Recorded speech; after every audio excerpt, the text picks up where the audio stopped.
नमस्कार दोस्तों, आपका स्वागत है मेरे YouTube चैनल पे। आज की वीडियो में हम बात करेंगे बस कपलर क्या होता है, बस कपलर का यूज़ कहाँ किया जाता है और इसका यूज़ क्यों करते हैं हम इंडस्ट्री के अंदर।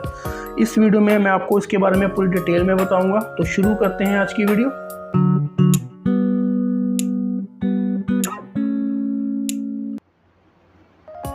वीडियो शुरू करने से पहले जो भी मेरे दोस्त इस वीडियो को पहली बार देख रहे हैं या हमारे चैनल पे पहली बार आए हैं, प्लीज़ हमारे चैनल को सब्सक्राइब करें और इस वीडियो को पूरा देखें। बस कपलर के बारे में बात करने से पहले मैं एक यहाँ पे सिंगल लाइन डायग्राम बना देता हूँ, जिससे आपको इसके बारे में ज़्यादा अच्छी तरह से समझ आएगा कि हमने बस कपलर क्यों यूज़ किया हुआ है।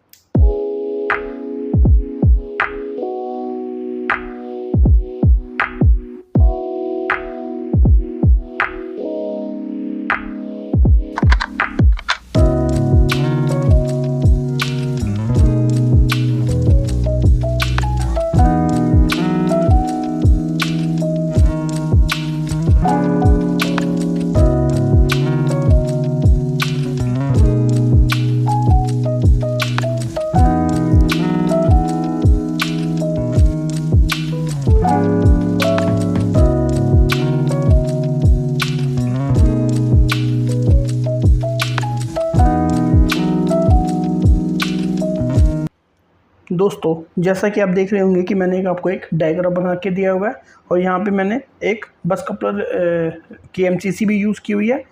यहाँ पे मैंने ट्रांसफार्मर की एमसीसी भी यूज़ की है। यहाँ पे मैंने DG1 की एमसीसी भी यूज़ की है और यहाँ पे DG2 की एमसीसी भी यूज़ की है।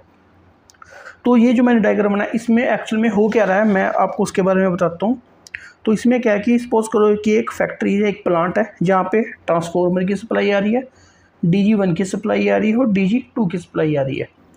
और ऐसे उन्होंने एक आउटपुट 1 और आउटपुट 2 ली हुई है, यानी कि इन दोनों की जो सप्लाई है वो यहाँ से होकर इनको आउटपुट 1 पे मिल रही है और वैसे ही DG2 की जो सप्लाई है वो हमें इस आउटपुट 2 से मिल रही है। तो उस केस में होगा क्या कि जब भी मेरी ट्रांसफार्मर से सप्लाई आ गई तो उस केस में मेरा जो AMCC भी है ये ट्रिप की कंडीशन में रहेगा और ये भी मेरा MCC भी ट्रिप की कंडीशन में रहेगा। और जो मेरी सप्लाई है वो मेरी यहाँ से होती है, मुझे आउटपुट 1 की आउटपुट फीडर से मुझे सप्लाई मिलनी शुरू हो जाएगी। और अगर सपोज करो ट्रांसफार्मर मेरा ख़राब हो जाता है, जहाँ पीछे से मेन जो लाइट है वो चली जाती है, तो हम उस केस में DG1 की सप्लाई को इस वे से यूज़ करके हम आउटपुट 1 पे ले लेंगे। और वैसे ही उसी प्लांट में मेरा एक DG2 भी है, मैंने उसी DG2 की सप्लाई को भी एक अदर आउटपुट से यूज़ कर लिया है, जहाँ पे हम उसको अलग सप्लाई का यूज़ कर रहे हैं। अब इसमें मेन रोल क्या है बस कपलर का, जहाँ पे मैंने एक MCC भी यूज़ की हुई है, ये वाली MCC भी यूज़ की हुई है। तो इसमें होगा क्या कि सपोज़ करो कि मेरा DG2 सप्लाई मेरा DG2 है, ये सपोज़ करो मेरा ख़राब हो जाता है, जैसे में डीजल कम हो जाता है, जैसे कि मेंटेनेंस चल रही है और मेरे को आउटपुट 2 पे भी सप्लाई चाहिए। तो होगा क्या, हम इस MCCB को ऑन कर देंगे। जैसे हम इस MCCB को ऑन करेंगे तो होगा क्या कि ये दोनों बस बार आपस में जुड़ जाएंगी इस MCCB के थ्रू। तो इसीलिए इसे हम बस कपलर कहते हैं, यानी कि दो बस बार को जोड़ने के लिए जो हम कपलिंग यूज़ कर रहे हैं वो हमारी MCCB है। यानी इसका मतलब ये हुआ कि जो ये मेरा ये वाला पोर्शन हो गया, ये मेरा बस कपलर का हो गया। तो जैसे ही मैं इस MCCB को ऑन करूँगा तो होगा क्या कि मेरी जो इन दोनों में से जो भी उस करंट पोजीशन में चल रही होगी, ये सप्लाई मेरी यहाँ से होते हुए मुझे आउटपुट 2 में भी मिलनी शुरू हो जाएगी। और वैसे ही अगर मेरा ट्रांसफार्मर ख़राब हो गया है और साथ में मेरा DG भी नहीं चल रहा है, तो मुझे आउटपुट 1 में जो सप्लाई पहुँचानी है, तो कैसे पहुँचाऊँगा, तब भी मैं इस कंडीशन में इस बस कपलर को ऑन कर दूँगा। बस कपलर के ऑन होते ही जब मैं इसको ऑन करूँगा तो मुझे यहाँ से सप्लाई आउटपुट 1 में मिलनी शुरू हो जाएगी। तो ये मेरा फंक्शन होता है बस कपलर का। इसकी जो कंट्रोलिंग है, कंट्रोलिंग सिंपल रहेगी। इसमें हम क्या करेंगे, जब भी मेरी इसको मैं ऑफ रखूँगा और उस कंडीशन में मेरी दोनों MCB आपस में इंटरलॉकिंग रहेगी। अगर मेरी ये MCCB ऑन हो रही है तो ये ट्रिप रहेगी और ये भी ट्रिप रहेगी, तो मेरी सप्लाई को मिलनी शुरू हो जाएगी। जब ये ऑफ होगी तभी इसको मैं ऑन कर पाऊँगा। और अगर मैं इसको भी अगर मैं ऑन करूँगा तो उस कंडीशन में मेरी ये दोनों ऑफ होनी चाहिए, ताकि ये सप्लाई यहाँ से होती मुझे यहाँ मिलनी शुरू हो जाए। तो थोड़ा सा ये कॉम्प्लिकेटेड इसका डायग्राम रहता है।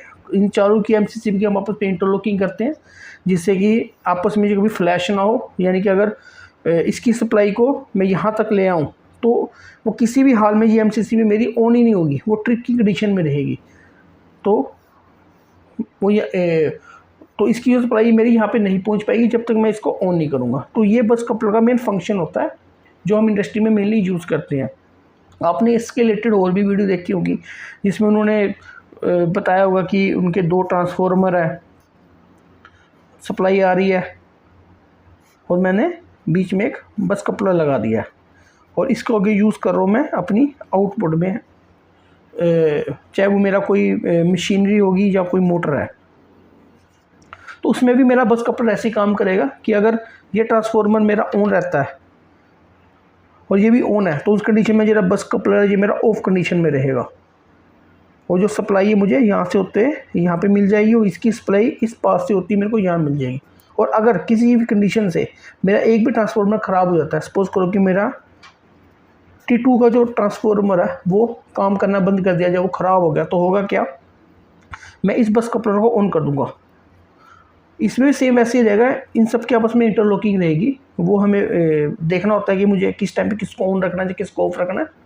तो इसको ऑन कर दूंगा तो होगा क्या, मेरी T1 की सप्लाई यहाँ से होती है मुझे यहाँ पे मिलनी शुरू हो जाएगी। तो ये मेन बस कपलर का यूज़ होता है इंडस्ट्री के अंदर। दोस्तों, आपको मेरी ये वीडियो कैसी लगी प्लीज़ मुझे कमेंट बॉक्स में बताएं, और अगर आपको इस वीडियो लेके कोई भी डाउट है तो आप हमें कमेंट बॉक्स में कमेंट कर सकते हैं। मेरी पूरी कोशिश रहेगी कि मैं आपको उसका रिप्लाई दूं ताकि आपको कोई भी डाउट है वो ईज़िली क्लियर हो सके। धन्यवाद।